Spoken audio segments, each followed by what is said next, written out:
ಕರ್ನಾಟಕ ರಾಜ್ಯ ರೈತ ಸಂಘ ಹಾಗೂ ಬೆಂಗಳೂರು ಇವರ ಸಂಯುಕ್ತ ಆಶ್ರಯದಲ್ಲಿ ನಡೆಸತಕ್ಕಂಥ ಈ ಕಾರ್ಯಕ್ರಮದ ಅಧ್ಯಕ್ಷತೆಯನ್ನು ವಹಿಸಿರುವಂಥ ರಾಜ್ಯ ರೈತ ಸಂಘದ ಅಧ್ಯಕ್ಷರಾದಂಥ ಕೊಲ್ಲಿಹಳ್ಳಿ ಚಂದ್ರಶೇಖರ್ ಅವರೇ ಹಾಗೂ ವೇದಿಕೆ ಮೇಲೆ ಹಾಜರಾದಂಥ ಎಲ್ಲ ರೈತ ಸಂಘದ ಪದಾಧಿಕಾರಿಗಳೇ ಹಾಗೂ ತಾಲೂಕು ಹೋರಾಟದ ಎಲ್ಲ ಪದಾಧಿಕಾರಿಗಳೇ, ಇಲ್ಲಿ ಆಗಮಿಸಿದಂಥ ಎಲ್ಲ ರೈತ ಬಾಂಧವರೇ ಹಾಗೂ ರೈತ ಮಹಿಳಾ ಬಾಂಧವರೇ ಹಾಗೂ ಇಲ್ಲಿ ಆಗಮಿಸಿದ ಎಲ್ಲ ನಮ್ಮ ಸ್ನೇಹಿತರೆ, ಇವತ್ತಿನ ದಿವಸ ನಮ್ಮ ಹೋರಾಟ ನಡೀತಾ ಇರೋದು 1564ನೇ ದಿವಸ.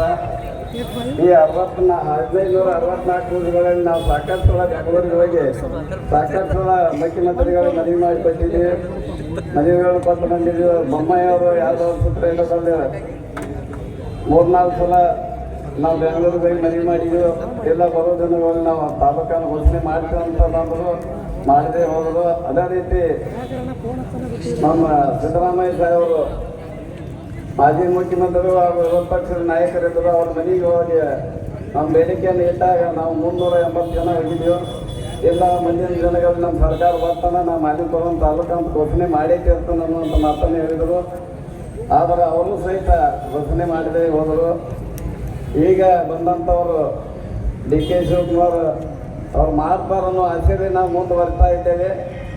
ಮತ್ತು ಈ ಒಂದು ರೈತ ಸಂಘದ ಏನು ರೈತ ಹುತಾತ್ಮ ದಿನಾಚರಣೆ ದಿವಸಗೊಂಡು ನಾವು ಇವತ್ತಿನ ಮಾಲಿಕಪುರದಲ್ಲಿ ಹಮ್ಮಿಕೊಂಡಿದ್ದು ಯಾಕಪ್ಪ ಅಂದ್ರೆ ರೈತರು ದೇಶಕ್ಕಾಗಿ ರಾಜ್ಯಕ್ಕಾಗಿ ರೈತರಿಗಾಗಿ ಹೋರಾಟಿ ದುಡ್ಡಿನ ಒಂದು ತಮ್ಮ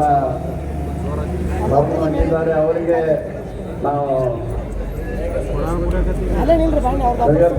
ಸಲುವಾಗಿ ಒಂದು ಅರ್ಪಣೆ ಮಾಡ್ತಿದ್ದೇವೆ. ಇದಕ್ಕೆ